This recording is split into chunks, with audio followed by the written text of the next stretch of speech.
மாண்புமிகு பேரவைத் தலைவர் அவர்களே,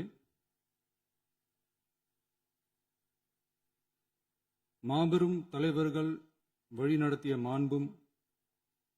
மாபெரும் வரலாற்று சிறப்பு கொண்ட இந்த சட்டமன்ற பேரவையின் 17வது சட்டமன்ற பேரவைக்கு நம்மையும் நம்ம தமிழக வெற்றி கழகத்தை சார்ந்த சட்டமன்ற உறுப்பினர்களையும் தேர்ந்தெடுத்து அனுப்பின நிரந்தரமாக என் நெஞ்சில் குடியிருக்கும் தாயன்புமிக்க தமிழக மக்கள் அனைவருக்கும் என்னுடைய மனப்பூர்வமான நன்றிகள். 17வது சட்டமன்ற கூட்டத்தொடரின் முதல் ஆளுநர் உரையின் மீதான நன்றி தெரிவிக்கும் தீர்மானத்திற்கு பதிலுரை வழங்க வாய்ப்பளித்த மாண்புமிகு பேரவைத் தலைவருக்கு நம் வணக்கத்தை தெரிவித்துக் கொள்கிறோம்.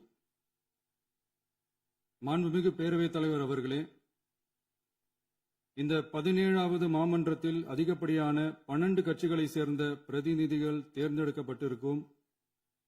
நாம கொள்கை ரீதியாகவும் நிலைப்பாடு ரீதியாகவும் வேறுபட்டு இருந்தாலும் மக்கள் பணி செய்வதுதான் நம்ம எல்லாருக்கும் பிரைமரியா இருக்கிற ஒரே எய்ம். அந்த வகையில தான் நம்ம எல்லாருமே நம்ம மக்களால் அங்கீகரிக்கப்பட்டு சட்டமன்றத்திற்கு வந்திருக்கிறோம். அதனால நாம கருத்தால் வேறுபட்டாலும் மக்கள் சேவை என்ற நோக்கத்துல நம்ம மாநிலம் சார்ந்த விஷயங்கள்ல நாம எல்லாரும் ஒன்றிணைந்து பயணிச்சா நம்ம தமிழ்நாடு என்னைக்கும் எதிலையும் முதன்மை மாநிலமாக திகழும். ஆளுநர் உரைக்கு நன்றி தெரிவிக்கும் தீர்மானத்தில் பேசின மாண்புமிகு உறுப்பினர்களுக்கு நன்றி.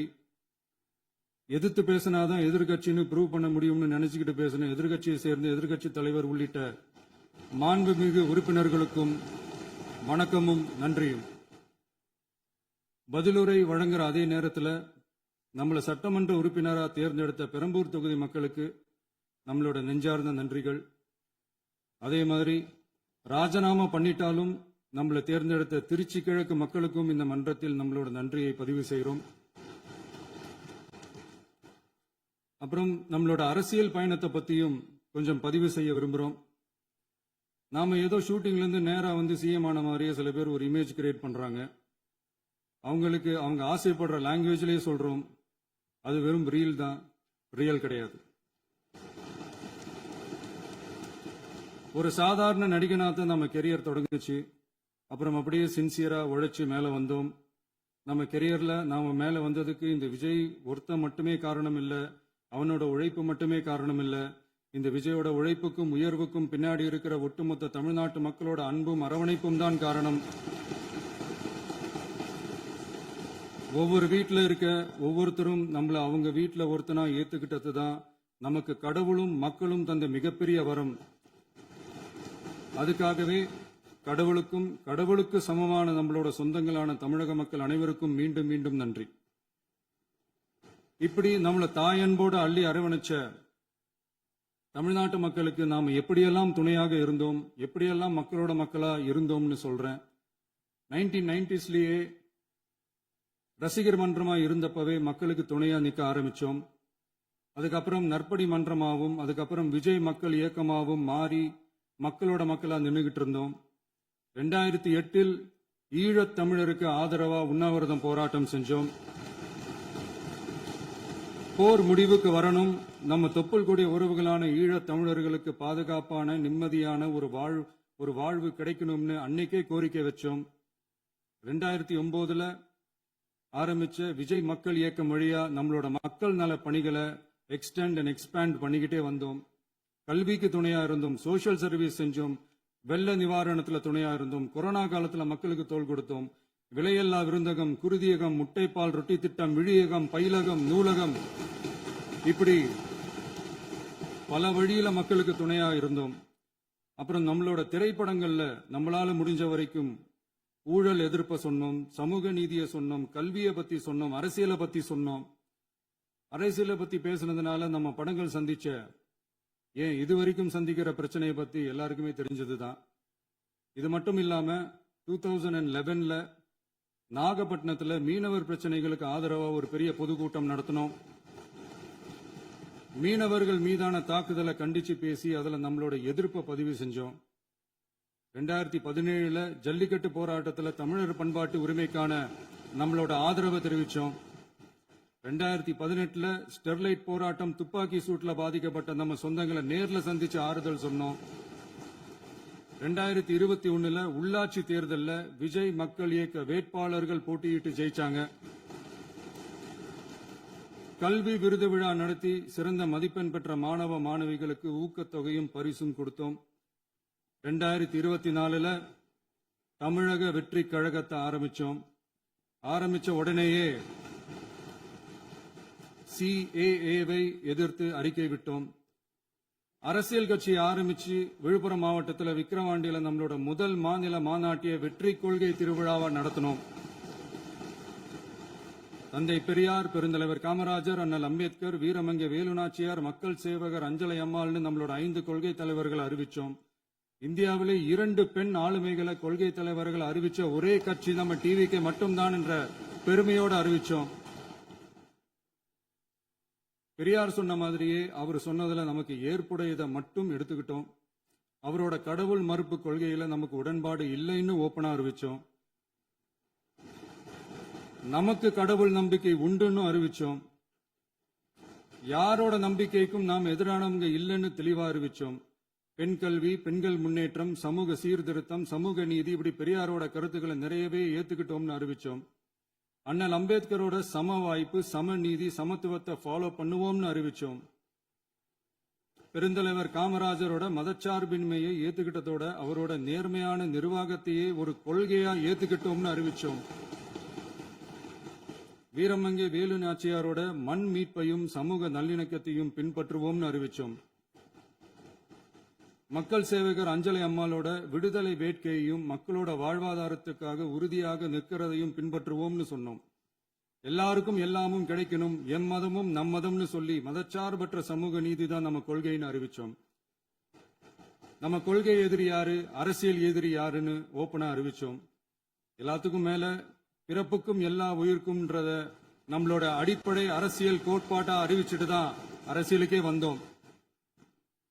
நம்ம மதுரை மாநாட்டில் நம்மளோட தேர்தல் அரசியல் மற்றும் ஆட்சி அதிகார அரசியல் வழிகாட்டியா அறிஞர் அண்ணாவையும் புரட்சி தலைவர் எம்ஜிஆரையும் ஏத்துக்கிட்டதா அறிவிச்சோம். அப்புறம் இன்னனையும் நாம இங்க பதிவு செஞ்சே ஆகணும். எல்லாரும் கட்சி ஆரம்பிச்சுட்டு தான் ஒவ்வொரு வீட்டுக்குள்ளேயும் போவாங்க. ஆனா நாம ஒவ்வொரு வீட்டுக்குள்ளேயும் போனதுக்கு அப்புறம் தான் கட்சியவே ஆரம்பிச்சிருக்கிறோம். ஒவ்வொரு வீட்டுல ஒவ்வொருத்தரும் நம்மள அவங்க பிள்ளையா, மகனா, அண்ணனா, தம்பியா ஏத்துக்கிட்டதும் இயல்பா நடந்துச்சு. தமிழ்நாட்டு மக்களோட மனசுக்குள்ள போறதுக்கு நாம பட்ட பாடு நமக்கு மட்டும்தான் தெரியும். இதெல்லாம் புரிஞ்சாலும் புரியாத மாதிரி இருக்கிறவங்க தான் நம்மள நடிகன் என்று சொல்லியும் நம்ம கட்சிய நடிகன் கட்சின்னு சொல்லியும் சில நக்கல் நையாண்டி இதெல்லாம் பேசுவாங்க. அதை பத்தி நமக்கு கவலை இல்லைன்னு.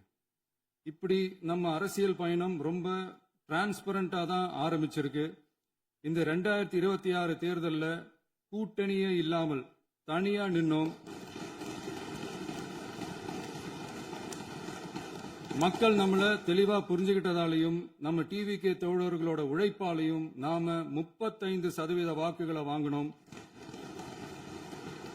1,72,00,000 வாக்குகளோட தமிழ்நாட்டிலேயே தனி பெரும் கட்சியா வந்தோம். தமிழக மக்களாலையும் நம்மளோட ஆதரவு இயக்கங்களாலையும் இதோ இன்னைக்கு இங்க நம்ம டிவிகே ஆளும் கட்சியா உட்கார்ந்துருக்கிறோம். இந்த ஆளும் கட்சியா ஆனதும் அவ்வளவு சாதாரணமாலாம் நடந்துடல. 2.25 வருஷத்துல ஆட்சிக்கு வந்துட்டீங்கன்னு ரொம்ப கிண்டலா கேலியா சிலர் பேசுறாங்க. எங்களோட இந்த 2.25 வருஷ டிராவல்ல எவ்வளவு வலியும் வேதனையும் இருக்குது. நம்மளோட மக்கள் சந்திப்புக்கே அவ்வளவு இடையூறு, அவ்வளவு தடைகள், ஊர் உலகத்துல யாருக்கும் இல்லாத ஒன்னா நமக்கு மட்டுமேன்னு தனியா ஸ்பெஷலா எக்ஸ்க்ளூசிவா நிறைய நிபந்தனைகள், நெருக்கடிகள், கட்டுப்பாடுகள், நம்மளை சந்திக்க வர்ற மக்களுக்கு சரியான பாதுகாப்பு இல்லாம, நம்ம கூட்ட நிகழ்ச்சிக்கு போதுமான பாதுகாப்பு இல்லாமன்னு இன்னும் வெளியே சொல்ல முடியாத நிறைய சூழ்ச்சிகள் எல்லாத்தையும் தாண்டி தான் நாம் இந்த இடத்துக்கு வந்திருக்கிறோம். But still miles to go. நம்ம டிராவல்ல எல்லாத்துக்கும் உச்சமா நம்மளோட சொந்தங்கள், நம்மளோட உறவுகள், 41 பேர் கரூர் சம்பவத்தில் இழந்த வேதனை எல்லாம் எப்படி சொல்றதுனே தெரியல.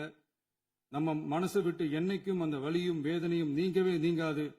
அதுலயும் நம்ம மேலேயே பழி போட்ட கொடுமையெல்லாம் இருக்கும் பாருங்க, அதெல்லாம் வேற லெவலுங்க. என்னத்துக்கு அப்படியெல்லாம் செஞ்சாங்கன்னு தெரியல. அரசியல்னா இப்படியெல்லாம் கொடூரமா இருக்கணுமா என்ன? சரி விடுங்க. இந்த விஜய் இவனோட மக்களுக்காக எதையும் தாங்க தயாராகிட்டான். இவ்வளவு பெயின்ஃபுல்லான நம்ம பொலிட்டிக்கல் டிராவல்ல நம்மளோட மிகப்பெரிய ஆறுதலும் பலமும் என்ன தெரியுமா? என் நெஞ்சில் குடியிருக்கும் என்னோட தமிழ்நாட்டு மக்களும், என் உயிருக்கு உயிரான என்னோட தோழர்களும் தான். அவங்களோட பலத்தால தான். அன்னைக்கு 1967ல முன்னாள் முதல்வர் மாண்புமிகு அறிஞர் அண்ணா அவர்கள் தலைமையில் அமைஞ்ச சாமானியர்களோட ஆட்சி மாதிரி 1977ல முன்னாள் முதல்வர் மாண்புமிகு புரட்சி தலைவர் எம்ஜிஆர் அவர்கள் தலைமையில் அமைஞ்ச மிக சாமானியர்களோட ஆட்சி மாதிரி இதோ இன்னைக்கு அதே வரிசையில 2026 சட்டமன்ற தேர்தல்ல இந்த விஜயோட தோழர்கள் இடம்பெற்ற ஒரு மிக மிக சாமானியர்களின் ஆட்சி அமைஞ்சிருக்கு. வாகை சூடும் வரலாறு திரும்பி இருக்கிறது. இப்படி ஒரு தீர்ப்பை மக்கள் அளிச்சதுனாலதான் தமிழக வரலாற்றில் ஒரு மகத்தான கூட்டணி ஆட்சியை நாம் அமைச்சிருக்கிறோம். இளைஞர்களால என்ன செய்ய முடியும், பெண்களால என்ன செய்ய முடியும்னு கேட்டவங்களுக்கான பதில் தான் இன்னைக்கு அமைஞ்சிருக்கிற நம்ம ஆட்சி. ஒரே ஒரு குடும்பம் மட்டும் முக்கியம்னு சொல்றது நம்மளோட ஆட்சி அதிகார அரசியல் இல்ல. தமிழ்நாட்டில் இருக்கிற ஒவ்வொரு குடும்பமும் முக்கியம்னு சொல்றது தான் நம்ம அரசியல்.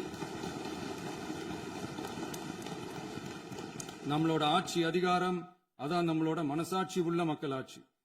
இந்த 2026 தேர்தலில் யாராலும் உடைக்கவே முடியாதுன்னு சொன்ன மதத்தை உடைச்சோம், சாதியை உடைச்சோம், முக்கியமா காசு கொடுத்து ஓட்டு வாங்குற ஒரு நச்சு கலாச்சாரத்தையே சுக்கு நூறா தூள் தூளா உடைச்சிருந்தோம். நாம கிளீன் கவர்னன்ஸ் அண்ட் குட் கவர்னன்ஸ்ல உறுதியா இருக்கிறோம். இப்ப மட்டும் இல்ல, எப்பவுமே இப்படிதான் இருப்போம். இதுல 100% இது உண்மைன்றதுனாலதான் பாரம்பரியமான தினத்தந்தி பத்திரிகை ஊழலின் ஊற்றுக்கண் அடைக்கப்படுகிறதுன்னு 16/6/2026 அன்னைக்கு ஒரு தலையங்கமே எழுதியிருக்கு. ஒரு தவறு செய்தால் அது தெரிந்து செய்தால் அவன் தேவன் என்றாலும் விடமாட்டேன் என்று எம்ஜிஆர் அன்று பாடினார். அதை இன்று விஜய் செயலில் காட்டுகிறார்னு அந்த எடிட்டோரியல்ல எழுதியிருக்கு. இந்த நேரத்தில் தினத்தந்திக்கு நம்மளோட நன்றியை தெரிவிச்சுக்கிறோம். அரசியலுக்கு வந்து 2 வருஷம் தான் ஆகுது. உங்களுக்கு என்ன தெரியும், உங்களால என்ன முடியும்னு கேலியா கேட்டவங்களுக்கு தினத்தந்தியோட பதிலை இப்போதைக்கு போதும்னு நினைக்கிறேன். என்னென்னமோ செய்வான்னு சொல்றானே இந்த விஜய், பல வருஷமா இருக்கிற ஒரு பதவி வெறி பிடிச்ச அரசியலை உடைச்சி எப்படி செய்வான்னு நம்ம மக்களை யோசிச்சிருவாங்க. இதோ இப்போ நம்ம மக்களுக்கு புரிஞ்சிருக்கும். இப்பவும் சொல்றோம், இது வெறும் ஆரம்பம் தாங்க. இந்த மாபெரும் சபையிலிருந்து கேட்கிற மக்களே, நமக்கு கொஞ்சம் அவகாசம் கொடுங்க. இதுக்கு முன்னாடி, அதாவது 2017 கடைசியில இருந்து 2026 ஏப்ரல் வரைக்கும் இருந்த புண்ணியவான்கள் ஆட்சியில ஒவ்வொரு டிபார்ட்மெண்ட்லயும் போட்ட ஏராளமான ஓட்டைகளை அடைச்சிக்கிட்டே படிப்படியா மக்களுக்கு நல்லதையும் செஞ்சுக்கிட்டே வருவோம். அதனாலதான் நமக்கு எதிரா யாரோ சேரவே மாட்டாங்கன்னு நினைச்சவங்க எல்லாம் ஒன்னா சேர்றாங்க. நம்ம ஆட்சிக்கு டேட்டு குறிக்கிறாங்க.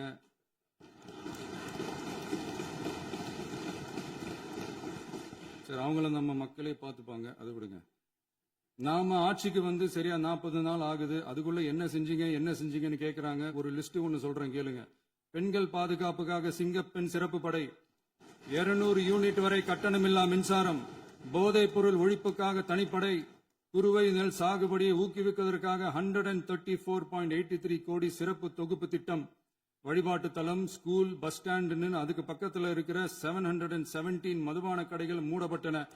அங்க வேலையில் இருந்தவர்களுக்கு வேறு கடைகளில் வேலை, கவனிக்கப்படாமல் விடப்பட்ட அம்மா உணவகங்கள் புதுப்பிக்கப்பட்டன. பத்திரப்பதிவு துறையில் பகல் கொள்ளைக்கு புல் ஸ்டாப் வைக்கப்பட்டுள்ளது. வருகையில்லா ஆவண பதிவு முறை கொண்டுவர உத்தேசிக்கப்பட்ட செயல்பாட்டில் உள்ளது. அரசு மற்றும் தனியார் மருத்துவமனையில் ஸ்கேன் மையங்களில் கருவுறுவதற்கு முன் மற்றும் பின் ஏற்படும் தவறுகளை கண்காணிக்கவும், மருத்துவ நிறுவனம் முறைப்படுத்தும் சட்ட விதிகள் பின்பற்றப்படுகிறதா என கண்காணிக்கவும், மருத்துவ மற்றும் ஊரக பணிகள் இயக்கத்தின் பயன்பாட்டிற்காக 40 புதிய வாகனங்கள் வழங்கப்பட்டுள்ளது. கூட்டுறவு வங்கியின் ஏழை எளிய மக்கள் வாங்கிய கடனுக்கு முதல் முத்தாய்ப்பாக ரூபாய் 2045 கோடி தள்ளுபடி வழங்கி ஆணையிடப்பட்டுள்ளது. ஒன்றிய அரசிடம் கேட்டுக்கொண்டதற்கிணங்க கடந்த 2 வருடமாக நிறுத்தி வைக்கப்பட்ட இருந்த ஜல் ஜீவன் மிஷன் திட்டம் புதுப்பிக்கப்பட்டு ஜல் ஜீவன் மிஷன் திட்டம் 2.0 நடைமுறைக்கு கொண்டு வரப்பட்டுள்ளது. 18,500 கோடி அளவில் உறுதியளிக்கப்பட்ட காஞ்சிபுரம் மாவட்டத்தில் மைய விரிவாக்க திட்டம், கோயம்புத்தூரில் மின்னணு பொருட்கள் மற்றும் மின்னணு அமைப்புகள் உற்பத்தி திட்டம், மற்றும் திருவள்ளூர் மாவட்டத்தில் காட்டுப்பள்ளி LNT கப்பல் கட்டும் தளம் விரிவாக்க திட்டத்திற்கு ஒப்பந்தங்கள் போடப்பட்டுள்ளன. அனைத்து நிர்வாக நடவடிக்கைகளும் மின்னணு முறையில் மாற்றம் கொண்டு வர நடவடிக்கை எடுக்கப்பட்டு வருகிறது. சட்டவிரோத கல்குவாரி மற்றும் அனுமதியின்றி கனிமங்களை எடுத்துச் செல்வது தடுக்கப்பட்டுள்ளது. பல்வேறு குவாரிகள் சீல் வைக்கப்பட்டுள்ளன. கனிமங்களை கண்காணிப்பது, எல்லைகளை நிர்ணயிப்பது மற்றும் ஆளில்லா விமானம் மூலம் அளவீடு செய்வது போன்றவற்றை செயல்படுத்துவதற்கான பணிகள் மேற்கொள்ளப்பட்டு வருகின்றன. அனைத்து துறைகளிலும் அலுவலர் தலையீடு இல்லாமல் லஞ்ச லாவண்யமற்ற தமிழகத்தை உருவாக்க அனைத்து நடவடிக்கைகளும் முடுக்கிவிடப்பட்டுள்ளது. இதெல்லாம் சாம்பிள் தான், இன்னும் இருக்கு. இந்த வெறும் 40 நாளுக்குள்ளேயே இவ்வளவு செஞ்சிருக்கோம்னா இனி வர்ற நாட்கள்ல கொஞ்சம் கொஞ்சமா படிப்படியா ஸ்டெடியா உழைச்சி லஞ்ச லாவண்யம் இல்லாத, ஊழல் இல்லாத, பெண்களுக்கு பாதுகாப்பான, சுதந்திரமான, டிரான்ஸ்பரண்டான தமிழ்நாட்டை நம்ம சொந்தங்களான தமிழக மக்களுக்கு தர்றது தான் நம்மளோட ஒன் அண்ட் ஒன்லி டார்கெட். கண்டிப்பா அதை நிறைவேற்றியே காட்டுவோம். 8 கோடி மக்கள் நம்மளோட இருக்கிறப்போ ஏங்க அதை செய்ய முடியாது? மாண்புமிகு பேரவைத் தலைவர் அவர்களே, தமிழ்நாட்டின் கருவூலம் எப்படி திசை மாறி உருமாறி தேய்ந்து ஓய்ந்து கிடைக்கிறதுன்னு சொன்னாங்க. திசை மாறி உருமாறி தேய்ந்து ஓய்ந்துன்னு வசனம் மாதிரி ரைமிங்கா இல்லாம வளமான இலக்கியமா இதே சபையில பேசினவங்களோட திறமையான ஆட்சியில நடந்த நிதி மேலாண்மையை பத்தி வெள்ளை அறிக்கையா வெளியிட்டோம். வெள்ளை அறிக்கை வந்ததிலிருந்தே கண்ணை கட்டுதுங்க. அந்த காலத்துலதான் பிள்ளையோ பிள்ளை தொல்லையோ தொல்லைன்னு சொன்னாங்க. அதே மாதிரி தாங்க அவங்க ஆட்சியாலையும் அவங்களாலையும் இன்னைக்கு தமிழ்நாட்டுக்கே தொல்லையோ தொல்லை. இப்படி ஒரு நிலைமையை உண்டாக்கி வச்சுட்டு இவங்க சொல்றாங்க நமக்கு ஆட்சி செய்ய தெரியாதுன்னு. நம்ம அமைச்சர்களுக்கும் நம்ம சட்டமன்ற உறுப்பினர்களுக்கும் ஒன்னும் தெரியாதுன்னு. ஆமாங்க, எங்களுக்கு தெரியாதுதான். எங்க சட்டமன்ற உறுப்பினர்களுக்கும் அமைச்சர்களுக்கும் மக்கள் பணி செய்ய தெரிஞ்ச அளவுக்கு மக்கள் பணத்தை சுருட்ட தெரியாதுதான்.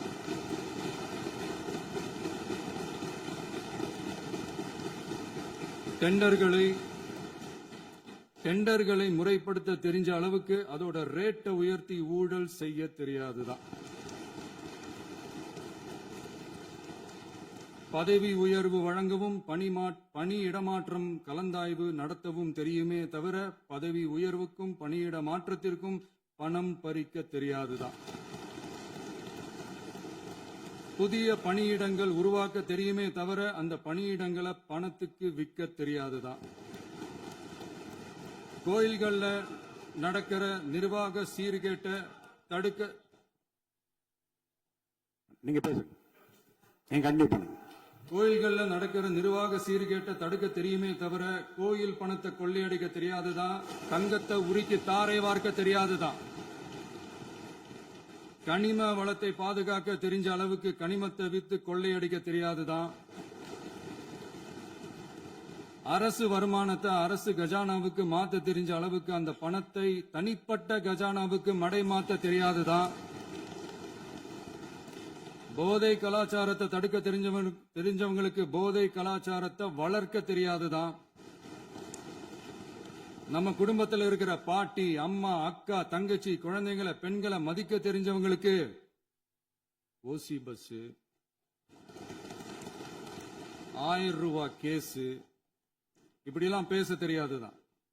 எங்க உறுப்பினர்களுக்கும் அமைச்சர்களுக்கும் மக்கள் சேவை தெரிந்த அளவிற்கு சுயநல தேவையை செஞ்சிக்க தெரியாதுதான். அதனாலதான் சொல்றோம், எங்களை பார்த்து எதுவும் தெரியாதுன்னு சொல்றவங்களுக்கு சொல்றோம், இதெல்லாம் எங்களுக்கு தெரியாதுதான். உங்களை மாதிரி முறைகேடுகளை செய்யறத நாங்க தெரிஞ்சுக்கவும் போறதில்ல, தெரிஞ்சுக்கவும் ஆசைப்படல. அத கடைசி வரைக்கும் எங்களுக்கு தெரியாமலே இருந்துட்டு போகட்டும். அதனால நாங்களும் எங்க மக்களும் வெரி வெரி ஹாப்பி தான். மாண்புமிகு பேரவைத் தலைவர் அவர்களே, எதிர்ப்பவர்கள் எதிர்க்கட்சி என்பதற்காக எங்கள் ஆட்சி மீது 1000 பழி போடலாம். ஆனாலும் தமிழக மக்களுக்கு உண்மையை உணர்த்த வேண்டியது நம்மளோட கடமை. மின்வெட்டை பொறுத்தவரை தமிழ்நாடு மின்மிகை மாநிலமாக இருந்தாலும் கடந்த காலங்களில் ஏற்பட்ட நிர்வாக குளறுபடிகளும் மின்சார சாதனங்கள் மற்றும் மின் மாற்றிகளில் ஏற்படும் பழுதாலும் வேண்டுமென்றே சிலரின் நடவடிக்கைகளாலும் இந்த மின்வெட்டிற்கு காரணமாக உள்ளது. மின் விநியோக மீட்பு நடவடிக்கைகளை ஒருங்கிணைப்பதற்காக எதிர்பாராமல் இரவு நேரங்களில் ஏற்படும் மின் தடங்களை விரைந்து சரி செய்வதில் 10 உயர்மட்ட கண்காணிப்பு குழுக்கள் மற்றும் 125 சிறப்பு மின் தடை நீக்க ரோந்து வாகனங்கள் வழங்கப்பட்டு 24 மணி நேரமும் கண்காணிக்கப்படுகிறது. கூடுதலாக தற்போது 77 புதிய மின் தடை நீக்க மையங்களும் உருவாக்கப்பட்டுள்ளன. விரைவில் இந்த மின்வெட்டு நிலைமை அறவே நீக்கப்படும். மாண்புமிகு பேரவைத் தலைவர் அவர்களே, நம்ம விவசாயிகள் எல்லாரும் நம்மள நல்லா புரிஞ்சுக்கிட்டு தமிழக வெற்றி கழகத்தை ஏத்துக்கிட்டாலும் எதிர்க்கட்சிகளோட தூண்டுதலால சில இடங்கள்ல சில போராட்டங்கள் நடக்குது. எதிர்க்கட்சிகள் என்னதான் சித்து வேலை செஞ்சாலும் விவசாய பெருமக்கள் எல்லாரும் நம்ம ஆட்சி அவங்களுக்கான ஆட்சி தான் நல்லா புரிஞ்சுதான் வச்சிருக்கிறாங்க. இந்த வருஷம் எல்னினோ விளைவா எப்பவும் இருக்கிறத விட இந்த டைம் மழை குறையுங்கிறதையும் நம்ம விவசாயிகள் உணர்ந்துதான் இருப்பாங்க. இருந்தாலும் நம்ம அரசு நம்ம விவசாயிகளோட வாழ்வாதாரத்துக்காக பக்கபலமாகவும் உறுதியாகவும் துணை நிற்கும்ங்கிறத தெரிவிச்சுக்கிறோம். நம்ம தமிழகத்தில் ஏற்கனவே நடந்த அதி அற்புதமான சூப்பரான நிர்வாக திறன் கொண்ட 50 வருஷ அரசியல் அனுபவம் கொண்ட 2.0, 3.0, 4.0 பல 0.0 மாடல் ஆட்சி நடத்த கனவு கண்டவங்களோட அட்டகாசமான ஆட்சிக்காரங்க பல்வேறு விதமான நிதி நெருக்கடியை நம்ம மக்களுக்கும் நமக்கும் பரிசா கொடுத்துட்டு போய் இருந்தாலும் கூட்டுறவு வங்கிகளின் மூலம் 75,000 வரை பயிர்கடன் பெற்று குறு சிறு இதர பெரு விவசாயிகளுக்கு 100% முழுமையான பயிர்கடன் தள்ளுபடியும் 75,000க்கு மேல் கடன் பெற்றவர்களுக்கு குறைந்தபட்சமாக 35,000 பண பயன் கிடைக்கும் அளவிற்கு மொத்தம் 14,43,504 விவசாயிகளுக்கு ரூபாய் 5,932.23 கோடி பயிர்கடன் தள்ளுபடி வழங்கப்பட்டுள்ளது. மாண்புமிகு பேரவைத் தலைவர் அவர்களே, நாம ஒன்றியத்தில் கூட்டுறவு கூட்டாட்சி, மாநிலத்தில் சுயாட்சி என்ற கொள்கையை கொண்டவங்க தான் ஏற்கனவே அறிவிச்சிருக்கிறோம். தற்போதைய ஒன்றிய அரசு சார்ந்த கட்சியுடன் அரசியலில் கொள்கை அளவில் நேர் எதிராக நிக்கிறவங்க தான் நாம. அதே சமயத்தில் எதுக்கெடுத்தாலும் கண்ணை மூடிக்கிட்டு ஒன்றிய அரசோட மோதல் போக்கை விரும்புறவங்க நாம இல்ல. நமக்கு எப்பவுமே தமிழகத்தின் வளர்ச்சி மட்டும்தான் முக்கியம். அதுக்காக நம்மளோட அரசியல் ரீதியான கொள்கைகளையோ மாநில உரிமைகளையோ கொஞ்சம் கூட விட்டு கொடுக்கவே மாட்டோம். அதுல ரொம்ப தெளிவாகவும் உறுதியாகவும் இருக்கிறோம். இனியும் இப்படித்தான் இருப்போம். அதுல ஒருபோதும் மாற்றமே இருக்காது. அதனால இதுல யாரு திசை திருப்ப வேலையில் ஈடுபட்டாலும் அவங்க எல்லாரும் மக்கள் மத்தியில் தோற்பது உறுதி.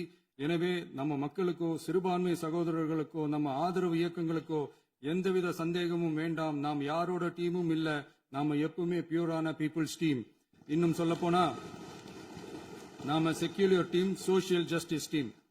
மாண்புமிகு பேரவைத் தலைவர் அவர்களே, அரசு விழாக்கள், கல்வி நிறுவனங்கள் மற்றும் பல அதிகாரப்பூர்வ நிகழ்ச்சிகளோட தொடக்கத்துல நம்ம தமிழ்தாய் வாழ்த்த பாடுறதுதான் வழக்கமா இருக்கு.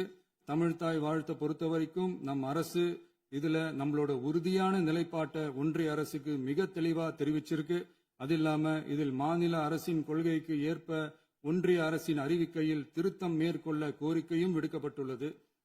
நீட் தேர்வை பொறுத்தவரை கிராமப்புற மற்றும் பொருளாதார ரீதியாக பின்தங்கிய மாணவர்களுக்கு சமமான வாய்ப்பை வழங்குவதில்லை.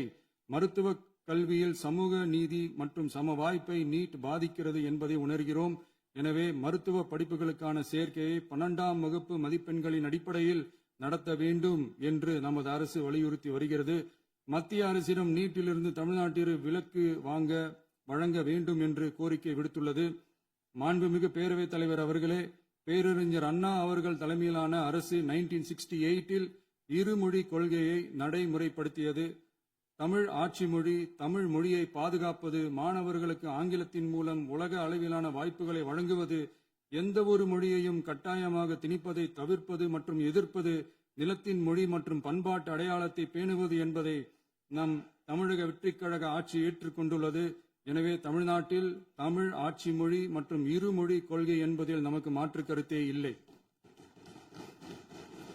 மாண்புமிகு பேரவைத் தலைவர் அவர்களே, கடந்த 11/6/2026 அன்று நடந்த நிதி ஆயோக் கூட்டத்தில் தமிழ்நாடு அரசின் சார்பாக கலந்து கொண்டு வறுமையற்ற தமிழ்நாடு இயக்கம் உருவாக்க தேவையான நிதியையும், தமிழ்நாட்டுக்கு 2 எய்ம்ஸ் மருத்துவமனைகளை தருமாறும், மருத்துவம் மற்றும் பல் மருத்துவ படிப்பிற்கு 12ஆம் வகுப்பு மதிப்பெண் அடிப்படையில் இடங்களை நிரப்புதல் குறித்தும், செயற்கை நுண்ணறிவு தொடக்க நிறுவன வளர்ப்பு மையங்கள் தமிழ்நாட்டில் அமைக்கவும், இளைஞர் திறன் மற்றும் வேலைவாய்ப்பு இயக்கம் செயல்படுத்த வேண்டியும், பெண்கள் தலைமையிலான வளர்ச்சி குறித்தும், மீனவ சமுதாயங்களின் வாழ்வாதாரம் மற்றும் மீன்பிடி படகுகள் மற்றும் மீனவர்களை விடுவித்தல் குறித்து நிரந்தர நடவடிக்கை எடுக்க வேண்டியும், காலநிலை தாங்கும் தன்மை பெருந்திட்டம் 2045 கீழ் விண்வெளி உற்பத்தி மையத்தை தேசிய விண்வெளி உற்பத்தி மையமாக அறிவிக்க கோரியும், தமிழ்நாட்டில் சாலை போக்குவரத்து, நெடுஞ்சாலை மற்றும் ரயில்வே அமைச்சகத்தின் மேம்பாட்டு குறித்தும், அனைத்து கிராமங்களையும் டிஜிட்டல் இணைப்பு வசதி ஏற்படுத்துதல் குறித்தும், கூட்டு குடிநீர் திட்டம் தொடரவும், அரசின் விழாக்களில் தமிழ்தாய் வாழ்த்துக்கான முதலிடத்திற்கான கோரிக்கையும், மேகதாது அணை கட்டுமான நிறுத்தத்தை உறுதிப்படுத்தவும், மாநிலத்தின் மீது மும்மொழி கொள்கையை வற்புறுத்தாமல் புதிய கல்விக் கொள்கையை திணிக்காமல் தமிழகத்திற்கான கல்வித் தொகை ரூபாய் 3284 கோடியை விடுவிக்க கோரியும், ஆண்டுதோறும் 5 லட்சம் இளைஞர்களுக்கு உதவித் தொகையுடன் கூடிய பணியினை தொழில்நுட்ப பயிற்சி வழங்க ஒத்துழைப்பு வழங்குமாறும், ஒகேனக்கல் 3ஆம் கட்ட கூட்டு குடிநீர் திட்டத்திற்கான நிதி ரூபாய் 2283.40 விடுவிக்கவும், வேலை வாய்ப்பு மற்றும் வாழ்வாதாரத்துக்கான உத்தரவாத திட்டத்தின் கீழ் வேலை வாய்ப்புகளை உருவாக்க உடனடி நடவடிக்கை மேற்கொள்ள வேண்டியும் மற்றும் திருக்குறளை தேசிய இலக்கியமாக அறிவிக்குமாறும் தமிழ்நாடு சார்பில் பேசியுள்ளோம் என்பதை தெரிவித்துக் கொள்கிறோம். மாண்புமிகு பேரவைத் தலைவர் அவர்களே, அண்டை மாநிலங்களுடனான நட்புறவு ஒரு மாநிலத்தின் வளர்ச்சிக்கும் நாட்டின் ஒற்றுமைக்கும் மிகவும் அவசியமானது. தமிழ்நாடு தனது அண்டை மாநிலங்களுடன் நதி நீர் பங்கீடு, பொருளாதாரம், கல்வி, கலாச்சாரம் மற்றும் போக்குவரத்து துறைகளில் நல்லுறவை பேணி வருகிறது. பரஸ்பர மரியாதை, ஒத்துழைப்பு மற்றும் கூட்டாட்சி தத்துவத்தின் அடிப்படையில் அண்டை மாநிலங்களுடனான நட்புறவை வலுப்படுத்தவும் நமது ஆட்சியில் காக்கப்படுகிறது. மாண்புமிகு பேரவைத் தலைவர் அவர்களே, சட்டம் ஒழுங்கை பத்தி பேச்சு வந்தது. சட்டம் ஒழுங்கு சரியா இருக்கணும் அப்படின்றதுல எங்களுக்கு மாற்று கருத்தே கிடையாது. கண்டிப்பா லா அண்ட் ஆர்டர் கரெக்டா இருக்கணும், கரெக்டா இருக்கும், இருக்க வைப்போம். அதே மாதிரி பெண்கள் பாதிக்கப்படுறதையும் இங்க யாராலையும் சகிச்சுக்கவே முடியாது. அதுக்கான கடுமையான நடவடிக்கைகள் நம்ம அரசு எடுத்துக்கிட்டு இருக்கிறோம். இந்த சிங்கப்பெண் சிறப்பு அதிரடி படை கூட அதுக்கான ஒரு ஃபர்ஸ்ட் ஸ்டெப் தான். அதே மாதிரி இந்த போதைப் பொருள் நடமாட்டம் அதை கண்ட்ரோல் பண்றதுக்கும் நம்ம அரசு கடுமையான நடவடிக்கைகள் எடுத்துக்கிட்டு இருக்கிறோம். அதையும் கண்டினியூ பண்ணி எடுப்போம். மாண்புமிகு பேரவைத் தலைவர் அவர்களே, இப்ப நான் சொன்ன இந்த பிரச்சனைகள்லாம் 2026 போன மாசம் மே மாசம் 10ஆம் தேதி புதுசா வந்துடல. இதெல்லாம் பல வருஷமா இருக்கிற பிரச்சனைகள் தான், பல வருஷமா கண்டுக்காம விட்ட பிரச்சனைகள் தான். இன்னைக்கு எதிர்கட்சிக்காரங்க அதை பத்தி கேட்கும் போது எனக்கு அது அக்கறையா தெரியல, அவதூறு அரசியலா தான் தெரியுது, பழி போடுற அரசியலா தான் தெரியுது. இப்படி அவதூறு பழி போடுறவங்கள பார்த்து ஒன்னே ஒண்ணுதான் கேட்கணும்னு தோணுது. கடந்த 9-10 மாசமா நம்ம ஸ்டேட்ல சட்டம் ஒழுங்கு டிஜிபியே இல்ல. சட்டம் ஒழுங்கு டிஜிபியை போடுங்கன்னு சொல்லி எல்லாம் ஓஞ்சு போயிட்டோம். போன ஆட்சியில நடந்ததுக்கெல்லாம் இப்பதான் விடையே கண்டுபிடிக்கிறோம் நம்ம ஆட்சியில்.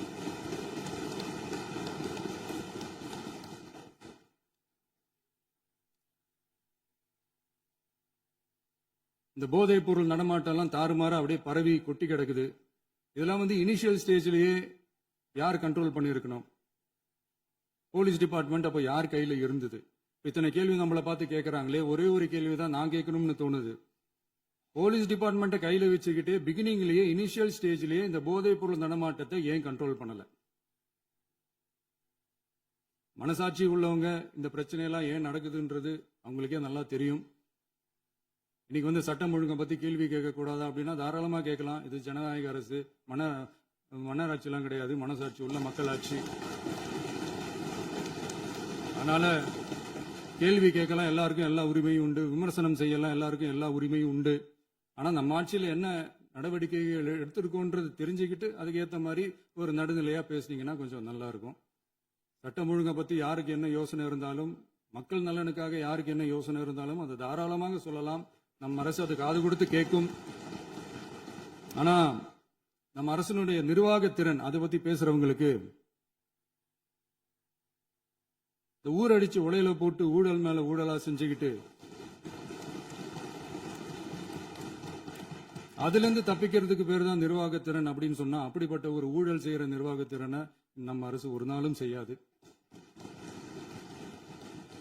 பொட்டி பெட்டியா பணத்தை வச்சுக்கிட்டு, பெட்டியை வச்சு எல்லாம் செஞ்சுக்கிட்டு, போதைப் பொருள் பாதுகாவல் கழக மாடல் அரசாங்கம் செஞ்ச ஒவ்வொரு ஊழலா வெளியில வந்துகிட்டு இருக்கு. டாஸ்மாக்ல அது என்னப்பா அது பேரு,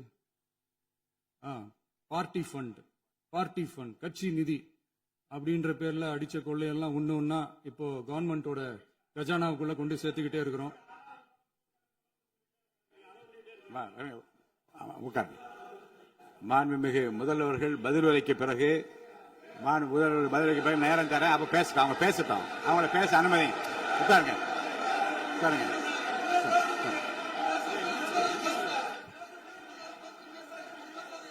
மாண்புமிகு அலோவ் பண்றேன் உட்காருங்க. மாண்பு உறுப்பினர்கள் நீங்க இங்க உட்காருங்க, அமைதியா உட்காரு. நீங்க எல்லாம் உட்காருங்க.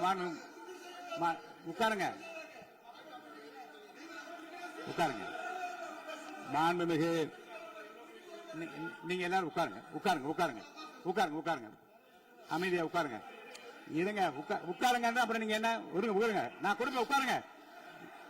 நான் பாயிண்ட் ஆஃப் ஆர்டர் கொடுங்க, நான் கொடுக்குறேன். உட்காருங்க, உட்காருங்க, உட்காருங்க, உட்காருங்க, உட்காருங்க, உட்காருங்க. டாஸ்மாக் மாதிரியே பல டிபார்ட்மெண்ட்லயும் மறுபடியும் சொல்றேன், கட்சி நிதின்ற பேர்ல அடிச்ச கொள்ளைய ஒன்னா கவர்மெண்டோட கஜானாக்குள்ளேயே கொண்டு சேர்த்துக்கிட்டே இருக்கிறாங்க. இப்பவும் சொல்றேன், மக்கள் பணத்துல இருந்து ஒரு பைசா கூட தொடமாட்டோம், தொடவும் விடமாட்டோம், தொட்டா விடமாட்டோம். இதுக்கு முன்னாடி தொட்டவங்களையும் விடமாட்டோம்.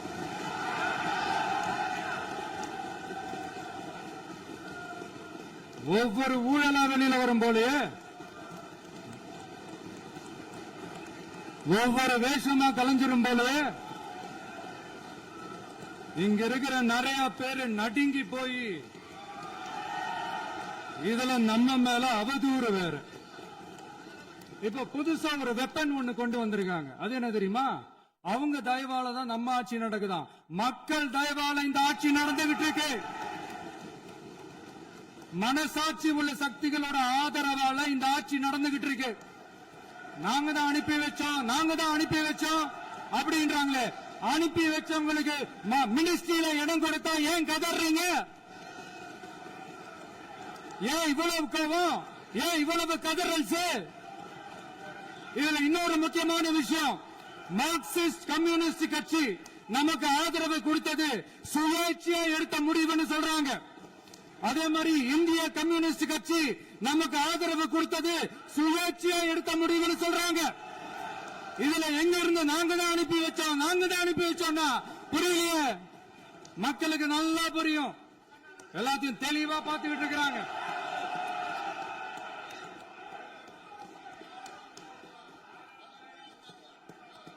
முதலமைச்சர் கண்டினியூ பண்ணலாம். வாங்க முதலமைச்சர்.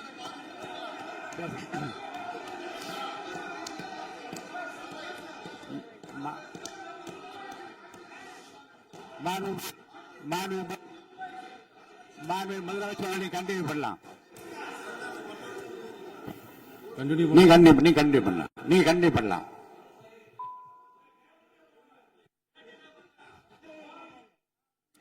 இந்த சமூக நீதி அரசுன்னு சொல்றவங்களை பார்த்து கேட்கிறேன், நம்ம பட்டியலின சகோதரர்களுக்கு எத்தனை அமைச்சர் பதவி கொடுத்தீங்கன்னு கொஞ்சம் சொல்ல முடியுமா? ஆனா நம்மளுடைய அரசுல 8 அமைச்சர் பதவிகள் யாருக்கு? நம்ம பட்டியலின சகோதரர்களுக்கு. எல்லாம் நம்ம அண்ணன், நம்ம தம்பி, நம்ம தங்கச்சிங்க. அண்ணல் அம்பேத்கர் அவர்களுடைய கிட்டத்தட்ட 100 ஆண்டு கால கனவு இப்ப நிறைவேறி இருக்கு. நான் ஏன் கொஞ்சம் சவுண்டா பேசுறேன் அப்படின்னா அவங்களுக்கு கேட்கணும்ன்றதுக்காக தப்பா எடுத்துக்கிறது.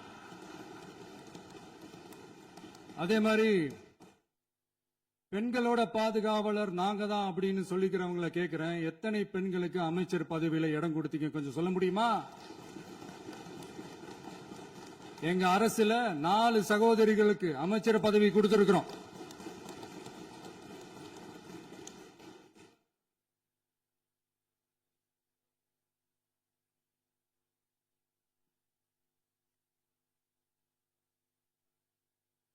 அதனால மக்களால் நிராகரிக்கப்பட்டு மக்களால் அகற்றப்பட்டவங்களுக்கு ஒண்ணு சொல்லிக்கிறோம், தப்பே செய்ய மாட்டோம், ஊழலே செய்ய மாட்டோம், நேர்மையா தான் இருப்போம், நியாயமா தான் இருப்போம் அப்படின்னு சொல்றவங்களால மட்டும்தான் கூட்டணி ஆட்சி அமைக்க முன்வரும். ஆட்சியிலையும் பங்கு, அதிகாரத்திலையும் பங்கு கொடுக்க முன்வரும். ஊழல்லையே ஊறி போனவங்களால இந்த கூட்டணி ஆட்சியோ ஆட்சியிலையும் பங்கு அதிகாரத்திலையும் பங்கு கொடுக்க முன் வராது. மெஜாரிட்டி இருந்தாலும் தரமாட்டாங்க, மெஜாரிட்டி இல்லனாலும் தரமாட்டாங்க. கேட்டா ரெடிமேடா ஒரு பதில் ஒண்ணு வச்சிருப்பாங்க, கூட்டணி ஆட்சியை மக்கள் விரும்ப மாட்டாங்கன்னு. அதே மக்கள் தான் இப்ப அவங்கள பார்த்து சிரிக்கிறாங்க. நான் பதவியேற்ற அன்னைக்கு கொஞ்சம் டைம் அவகாசம் கேட்டேன். எதுக்கு கேட்டேன்? நிதி நிலைமைலாம் கொஞ்சம் மோசமா இருக்குது, அதெல்லாம் கொஞ்சம் சரி செஞ்சுக்கிட்டே படிப்படியா கொஞ்சம் கொஞ்சமா நான் கொடுத்த வாக்குறுதிகள்லாம் செயல்படுத்துவேன், அதுக்காக கொஞ்சம் டைம் அவகாசம் கேட்டேன். நான் ஏதோ வேற எதுக்காகவோ வேற யாருக்காகவோ ஏதோ அவகாசம் கேட்ட மாதிரி. அடுத்து இங்க சபையில இல்லாதவங்களை பத்தி பேச வேண்டாம்னு நினைக்கிறேன்.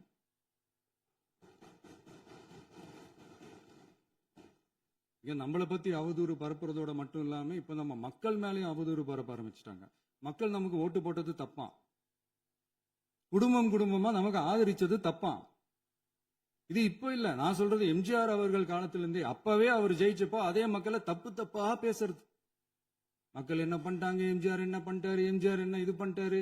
50 வருஷமா ஒரே டெக்னிக்கா.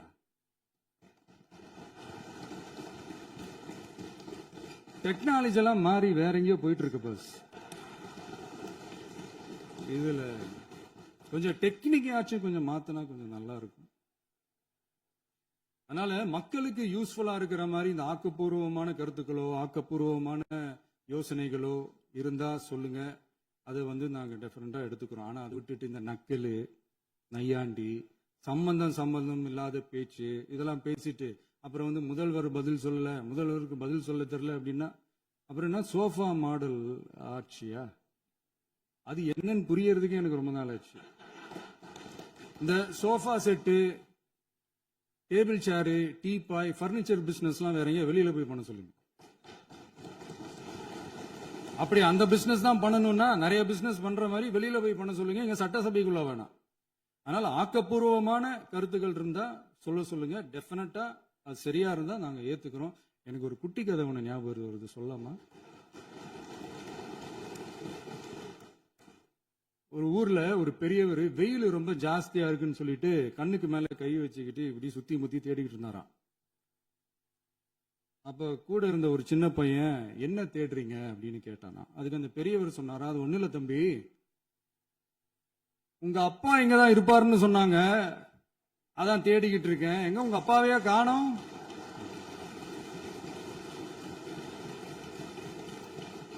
இல்ல எங்களுக்கும் நக்கலா நையாண்டியா சம்பந்தம் இல்லாத குட்டி கதை இதெல்லாம் எங்களுக்கும் பேச தெரியும். அந்த கதையில பெரியவர் அப்படி சொன்னாராம், தப்பா எடுத்துக்காதீங்க. அந்த கதையில பெரியவர் அப்படி கேட்டாராம். அதனால யாரும் இங்க டென்ஷன் ஆக வேணாம். அதனால இன்னொரு இந்த என்னுடைய உரையை முடிக்கிறதுக்கு முன்னாடி போயிட்டாங்க, பேசலாமா?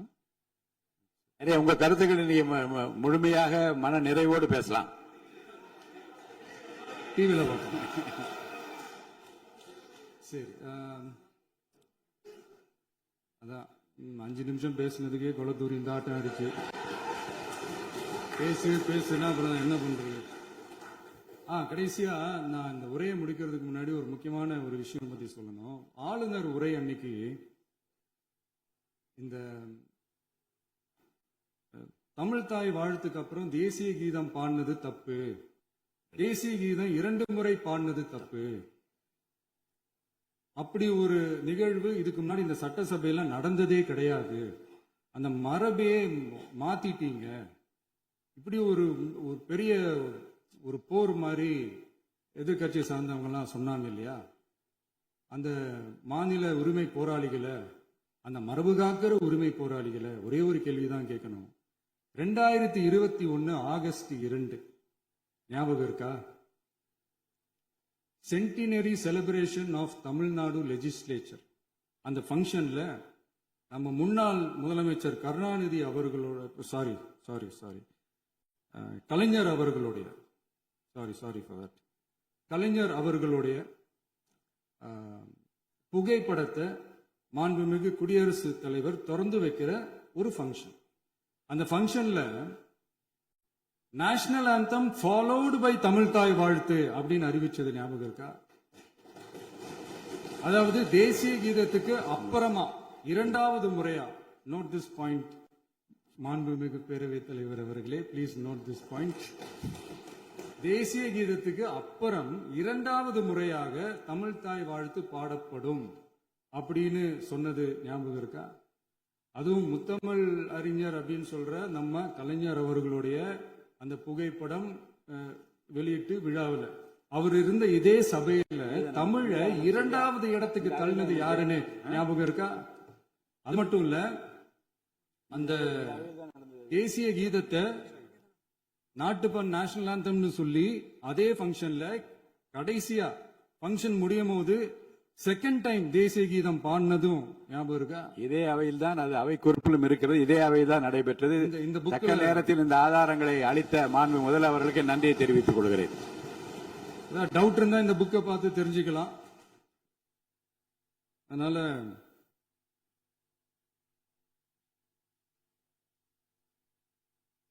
இதெல்லாம் கேட்டா என்ன சொல்லுவாங்கன்னா, அது ஜனாதிபதி கலந்துகிட்ட ஃபங்க்ஷன், அதெல்லாம் அப்படிதான், அதெல்லாம் கண்டுக்க கூடாது அப்படின்னு சொல்லுவாங்க. இதே மாதிரிதான் பேசுறது ஒண்ணு, செய்யறது ஒண்ணு, செய்யறது ஒண்ணு, பேசுறது ஒண்ணு. இதெல்லாம் மக்கள் பார்த்துக்கிட்டு இருக்காங்க. எலெக்ஷனுக்கு முன்னாடி தான் அப்படி செஞ்சுக்கிட்டு இருந்தாங்க. இப்போ எலெக்ஷனுக்கு அப்புறம் அதே தான் செய்யறாங்க. இந்த விஜயையும் சாமானியர்களின் உண்மையான சமூக நீதி அரசையும் அவமானப்படுத்துறதுக்கு தான் அவங்களோட அந்த பொலிட்டிக்கல் சீனியாரிட்டி அது பயன்படுத்துது போல. சரி, செய்யட்டும் செய்யட்டும், நல்லா செய்யட்டும். இப்போ ஆனாலும் நம்மளுடைய மாநில உரிமை, மொழி உரிமை, உத்தமபுத்திரர் போல வேஷம் போடுற எதிர்கட்சிக்கு ஒன்றை மட்டும் ஆணித்தரமாக சொல்றோம். உங்களை மாதிரி தமிழ்னு சொல்லிக்கிட்டு, மொழி, பண்பாடு, கலாச்சாரம்னு சொல்லிக்கிட்டு ரெட்டை வேஷம் போடுறவங்க நாங்க கிடையாது. உலகெங்கும் வாழும் என் தமிழ் சொந்தங்களுக்கு நம்முடைய உத்தரவாதம் தமிழ் தான் எங்க உயிர் நாடி அப்படின்றத மறக்க மாட்டோம். இப்பவும் சொல்றோம், மாநில உரிமையில எப்பவும் உறுதியா இருப்போம். அதே சமயத்துல அரசியல் வேற, ஒன்றிய மாநில அரசுகளுக்கு இடையே இருக்கிற நிர்வாக அணுகுமுறை வேற. இதுல நாங்க ரொம்ப தெளிவா இருக்கிறோம். அதனால எங்களுக்கு பாடம் எடுக்கிறதா நினைச்சுக்கிட்டு உங்க வேஷத்தை நீங்களே கொஞ்சம் கொஞ்சமா கலைச்சுக்கிட்டே வர்றீங்க, மறந்துடாதீங்க. அப்புறம் நேத்து எதிர்கட்சி தலைவர், மாண்புமிகு எதிர்கட்சி தலைவர் பேசும்போது நிறைய பேசினாங்க. அதுல ஒண்ணு மட்டும், அரசு சொல்றதா நினைச்சுக்கிட்டு நம்மளை இன்டைரக்டா ஈவில் அப்படின்ற அந்த வார்த்தையை யூஸ் பண்ணாங்க. எனக்கு ஒண்ணுதான் சொல்லணும்னு தோணுது. ஈவில்ஸ்னு டெவில்ஸ் பேசக்கூடாது.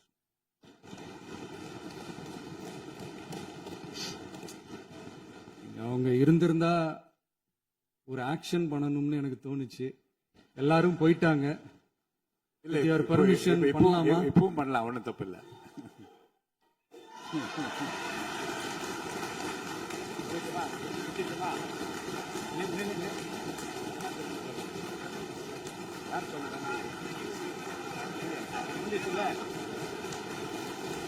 எழுந்து சொல்லுமா, உட்காந்து சொல்லட்டுமா?